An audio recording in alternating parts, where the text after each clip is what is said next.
Hello everyone, আসসালামু আলাইকুম। আমি মুর্শিদা আলিয়া। আমার চ্যানেল ভিউ উইথ আলিয়া থেকে আপনাদের সবাইকে আবারও স্বাগত জানাচ্ছি। আশা করছি কাছে দূরে দেশ এবং দেশের বাইরে যে যেখানে বসে আমার ব্লগটি দেখছেন সবাই ভালো আছেন, সুস্থ আছেন এবং নিরাপদে আছেন। সকালবেলা ব্রেকফাস্ট শেষ করে তারপর ছাদে আসছি। আমার ছাদের যে গাছগুলো ছিল ওগুলোতে অনেক আগাছা ছিল, তো সেগুলো একটু পরিষ্কার করে নিলাম। আর আগাছা মাঝে মাঝে পরিষ্কার করে না দিলে দেখা যায় যে অনেক জমে যায় আর দেখতে খুব খারাপ লাগে। তো আমি আগে আগাছাগুলো পরিষ্কার করে নেব, তারপর বাসার যে কাজগুলো আছে সেগুলো গুছিয়ে নেব। তো ছাদের কাজ শেষ করে বাসার ভিতরে কিছু টুকিটাকি কাজ ছিল, সেগুলো গুছিয়ে নিলাম। আর গতকাল রাতে আমার এই যে স্পাইস জারগুলো সেগুলো ধুয়ে পরিষ্কার করে রেখেছিলাম, আর টেবিলের উপরে পানি ঝরতে দিয়ে দিয়েছিলাম। তো এখন শুকিয়ে গিয়েছে, তো আমি স্পাইস জারগুলো ভরে নিচ্ছি।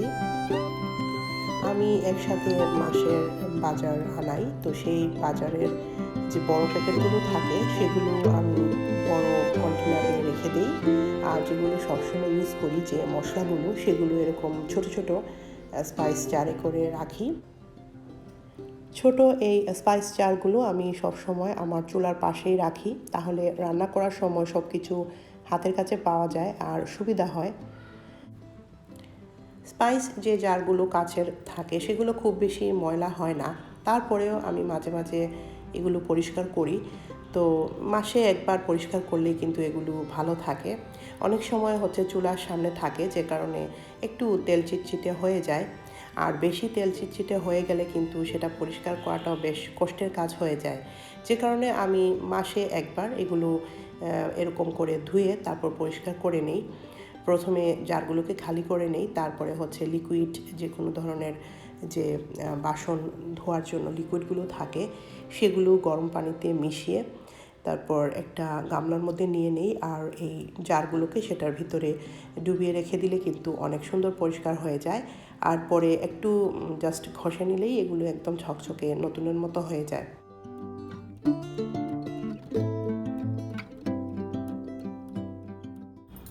স্পাইস জারগুলো জায়গা মতো রেখে দিলাম। এখন মাসের যে আরও খরচাগুলো আসছে সেগুলো একটু গুছিয়ে নিচ্ছি। বিভিন্ন ধরনের ডাল থাকে, তো সেগুলো একটু গুছিয়ে নিলে ভালো হয়, তাহলে দেখা যায় যে হাতের কাছে ঝটপট সব কিছু পাওয়া যায়। তো মসুরের ডাল আর হচ্ছে ছোলার ডালগুলো আলাদা আলাদা কন্টেনারে নিয়ে নিচ্ছি। আর যা যা থাকে অনেক সময় হচ্ছে যে গরম মশলাগুলো থাকে সেগুলোও আলাদা আলাদা করে সুন্দর করে পরিষ্কার করে তারপর আমি বিভিন্ন কন্টেনারে নিয়ে তারপর রেখে দেই। রান্না করাটা আসলে খুব বেশি কষ্টের কিছু নয়, কষ্টটা হচ্ছে গিয়ে রান্না করার আগে যে জোগাড় যন্ত্রগুলো করতে হয় সেগুলো। তো সব কিছু যদি হাতের কাছে পাওয়া যায় তাহলে কিন্তু দেখা যায় রান্না করাও সহজ হয়ে যায়। আবার অনেক ক্ষেত্রে দেখা যায় রান্না করার সময় এটা ওটা খুঁজে পাওয়া যায় না, অনেক ধরনের যে ইনগ্রিডিয়েন্টসগুলো লাগে সেগুলো কিন্তু সবসময় হাতের কাছে খুঁজে পেতে বেশ কষ্ট হয়। আর কারো সেরকম হয় কিনা জানি না, তবে আমার হয়। আমি দেখা যায় রান্না করার সময় সব কিছু খুঁজে পেতে আমার একদম তাড়াহুড়ো লেগে যায়, খুঁজে পাই না। তো সেই জন্য সব কিছু একটু ভালো করে অর্গানাইজ করে রেখে দিতে চেষ্টা করি। তো সব কিছু গোছানো হয়ে গেল, এখন দুপুরের জন্য রান্নাবাড়া করব। তো আজকে হচ্ছে কুমড়োর যে বড়া সেটা করব। কুমড়ো বড়া না, এটা আস্ত কুমড়োর ফুলগুলোকে আমি পরিষ্কার করে তারপর বেসনে দিয়ে একদম ক্রিস্পি করে ভেজে নেব। আমার বাসায় সবাই এরকম ক্রিস্পি খাবার দাবার খুব পছন্দ করে। তো কুমড়োর ফুলটা যখন ভেজে নিলাম তখন দেখা গেল যে বেসনের গুলাটা আরেকটু রয়ে গিয়েছে। তো পরে ভাবলাম তাহলে বেগুনটাও এরকম ফ্রাই করে ফেলি। বেগুনও ছিল একদম টাটকা এবং সকালবেলার সবজি, আর এই শীতের বেলায় কিন্তু সবজিগুলো একদম টাটকা এবং ভালো পাওয়া যায়, আর এগুলো খেতেও অনেক ভালো লাগে। তো আমি বেগুনগুলো ফ্রাই করে নিচ্ছি। আর আমি যে বেসনের গোলাটা কিভাবে তৈরি করেছি সেটা আর আজকে আপনাদের সাথে শেয়ার করিনি, কারণ এটা আমি আরও অনেকবার আপনাদের সাথে শেয়ার করেছি। আমার আগের যে ব্লগগুলো আছে সেগুলোতে যদি আপনারা দেখেন তাহলে দেখতে পাবেন। তো এখানে ছোট মাছ আছে, এগুলো আমি কেটে নিয়েছি ছোট করে, আর এগুলো হচ্ছে এখন সাতকরা দিয়ে রান্না করা হবে। এটা আমাদের সিলেটের একটা ট্রেডিশনাল খাবার, আমরা এরকম মাছ সাতকরা দিয়ে রান্না করে থাকি। যদিও সাতকরা আমার খুব বেশি পছন্দ না, তবে আমার হাজব্যান্ড অনেক পছন্দ করেন, আর আজকের এই রান্নাটাও আমার হাজব্যান্ড করছেন। আমি শুধু মশলাগুলো একটু কাছে এনে দিয়েছি, কিভাবে কোনটা দিতে হবে জাস্ট বলে দিয়েছি। আর এই সাতকরা তরকারিটা রান্না করার সময় কিন্তু তেলের মধ্যে কালো জিরাটা দিলে অনেক সুন্দর একটা ফ্লেভার আসে। তো মাছের রান্নাটা অলমোস্ট হয়ে গিয়েছে, এখন কাঁচামরিচ আর ধনেপাতা দিয়ে নামিয়ে নিতে হবে। তো একটু ঝোলও দেওয়া হয়েছে। ছোট মাছ দিয়ে সাতকরা রান্নাটা আমি আরেকদিন আপনাদের সাথে শেয়ার করব ইনশাআল্লাহ। আজকে একটু তাড়াহুড়োর জন্য সেটা শেয়ার করতে পারিনি। দুপুরে দেখা যায় অনেক ঝামেলা থাকে, সব রান্না বাড়া, তারপরে হচ্ছে কিচেনটাকেও আবার গুছিয়ে নিতে হবে।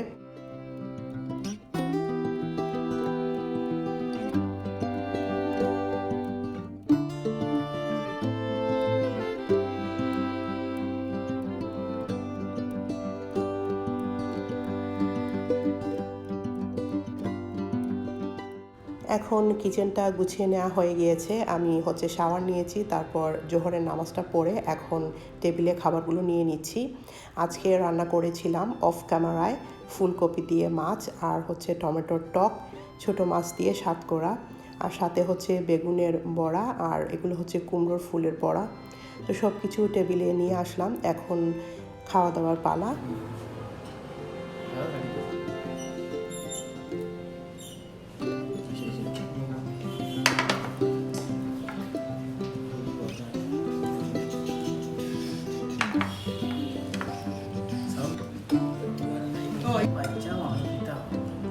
Oh no.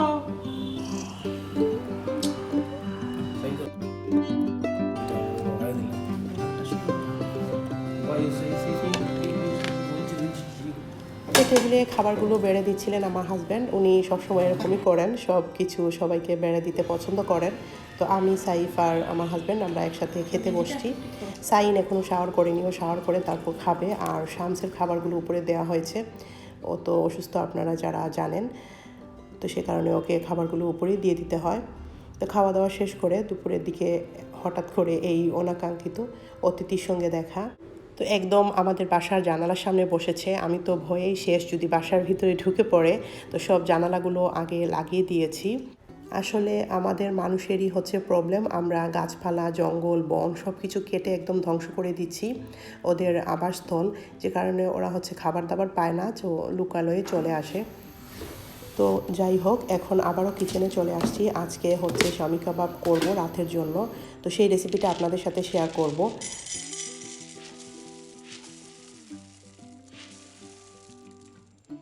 তো শামি কাবাব তৈরি করতে তো ছোলার ডাল লাগে, আপনারা সবাই জানেন। তো ছোলার ডালটা আগে ভিজিয়ে রাখছি, না হলে এটা সেদ্ধ হতে চাইবে না। আর মাংসগুলো বের করে রেখে দিয়েছি, আজকে খুব সহজে শামি কাবাব তৈরি করে দেখাবো আপনাদেরকে। তো এখন আমরা ইউটিউবে হুমায়ুন আহমেদের একটা পুরনো নাটক উইজা বোর্ড দেখছিলাম। আজকাল বাচ্চারা হচ্ছে হুমায়ুন আহমেদের এই নাটকগুলো দেখতে বেশ পছন্দ করছে, তো আমারও ভালো লাগে, ওরা এটা দেখতে চায়। তো সেই জন্য মাঝে মাঝে এগুলো বের করে দেখাই। আজকাল তো বাচ্চারা বাংলা নাটক দেখতেই চায় না, তো এই নাটকগুলো দেখলাম যে ওরা অনেক পছন্দ করছে। দয়া করে আসুন, আমরা আপনার সাথে কথা বলতে চাই। দয়া করে আসুন, আমরা দুজনে খুব দুঃখী মেয়ে। আসুন, দয়া করে আসুন, দয়া করে আসুন, আসুন। তো এখন আমি শামি কাবাবের মাংসটা রেডি করে নেব। আর এখন আমি এটা প্রেসার কুকারে দিয়ে দেবো। এখানে আমি রসুন বাটা দিলাম, একটু পেঁয়াজ বাটা দিয়ে দিলাম, চামচের মতো আদা বাটা, এখানে গরম মশলার গুঁড়ো দিয়ে দিলাম, জয়ত্রী আর জয়ফল একসাথে গুঁড়ো করা কিছু দিয়ে দিচ্ছি। আর ধনে গুঁড়ো, জিরা গুঁড়ো,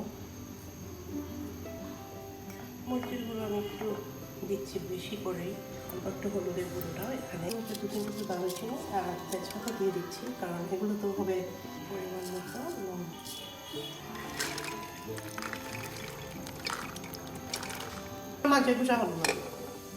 তো শামি কাবাবের কী কী মশলা দিয়েছি সেটা তো আপনারা দেখতেই পেয়েছেন। এখন এটা প্রেশার কুকারে বসিয়ে নিয়েছি।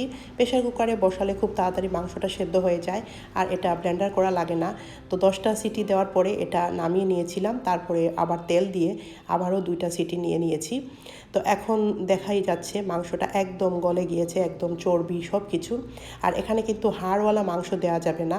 আর তেজপাতা আর দারুচিনি যে আস্তটা ছিল সেটা এখন তুলে ফেলে দিচ্ছি। এবারে এই মাংসগুলোকে হাত দিয়ে ভালো করে কচলে মেখে নিয়েছি। তো এখানে হচ্ছে এখন ডিম আর কর্নফ্লাওয়ারটা দেব, আর বাকি সব কিছু তো আসলে দেওয়াই আছে। এভাবে শমী কাবাব তৈরি করতে আমার খুব ইজি লাগে আর খুব তাড়াতাড়ি হয়ে যায়, খুব বেশি ঝামেলা করতে হয় না। আর শমী কাবাবের মাংসটা কিন্তু একটু রোয়া রোয়া থাকলে ভালো লাগে, একদম ঝুরঝুরে কিমা হয়ে গেলে কিন্তু একদমই ভালো লাগে না। এটাই হচ্ছে ট্রেডিশনাল যে শমী কাবাবটা থাকে সেটার স্টাইলটা। তো এখন এই শমী কাবাবের মাংসটা ভালো করে মাখানো হয়ে গিয়েছে। এখন আমি এগুলো থেকে ছোট ছোট করে বড়া তৈরি করে নেব। বড়াটা যার যার ইচ্ছে মতো, তো আমি আজকে গোল গোল শেপের বড়াটা তৈরি করে নিচ্ছি। তো অনেকে হচ্ছে শমী কাবাবটাকে ময়দাতে গড়িয়ে নিয়ে তারপর ফ্রাই করেন তেলের মধ্যে, আর কেউ কেউ দেখেছি যে ডিমটা ফেটে নিয়ে ডিমের মধ্যে ওটা চুবিয়ে নিয়ে তারপরে তেলের মধ্যে ফ্রাই করেন। তো আমি এর কিছুই করছি না, আমি মাখানোর সময় একটা ডিম দিয়ে দিয়েছি।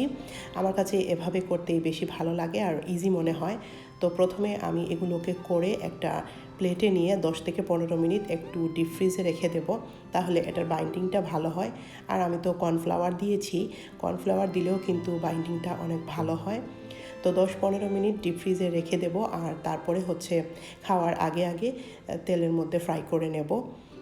তো আমি একটা একটা করে সবগুলো করে নিচ্ছি।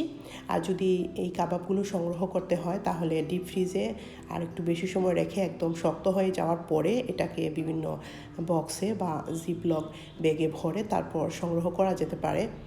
তো আমি কিছু হচ্ছে সংগ্রহ করব আর কিছু আজকের জন্য ফ্রাই করে নেব। তো সবগুলো কাবাব বানানো হয়ে গিয়েছে। এখন এগুলোকে 10 থেকে 15 মিনিট আমি ফ্রিজে রেখে দিয়েছিলাম, এখন এগুলোকে ফ্রাই করে নিচ্ছি। তো আমার এই ব্লগগুলো আপনাদের কীরকম লাগছে সেটা অবশ্যই কমেন্টসে জানাবেন, আর লাইক দিতে অবশ্যই ভুলবেন না। আর কেউ যদি আমার এই ব্লগটা নতুন দেখে থাকেন আর আপনার কাছে যদি আমার এই প্রচেষ্টা ভালো লেগে থাকে তাহলে অবশ্যই আমার এই ব্লগটাতে একটা লাইক দেবেন। আর যদি আমার পাশেই থাকতে চান তাহলে অবশ্যই আমার চ্যানেলটাকে সাবস্ক্রাইব করে নেবেন। শমী কাবাব একদম ইজি ওয়েতে খুব তাড়াতাড়ি কিন্তু কাবাবটা রেডি হয়ে গেছে। আর একটু ডেকোরেশন করে ফেললাম আমার গাছের তুলসী পাতা আর হচ্ছে এটা কি পালং শাক দিয়ে।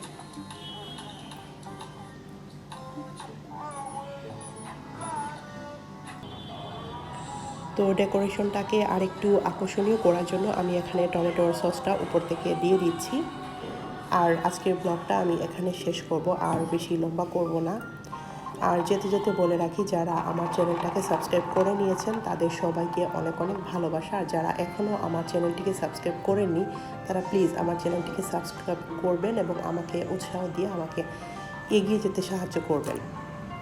তো আজকের ব্লগটা আমি এখানেই শেষ করছি। সবাই অনেক অনেক ভালো থাকবেন, আমাদের জন্য দোয়া করবেন। দেখা হচ্ছে নেক্সট কোনো ব্লগে। ততদিন পর্যন্ত সবাই অনেক ভালো থাকবেন। আল্লাহ হাফেজ।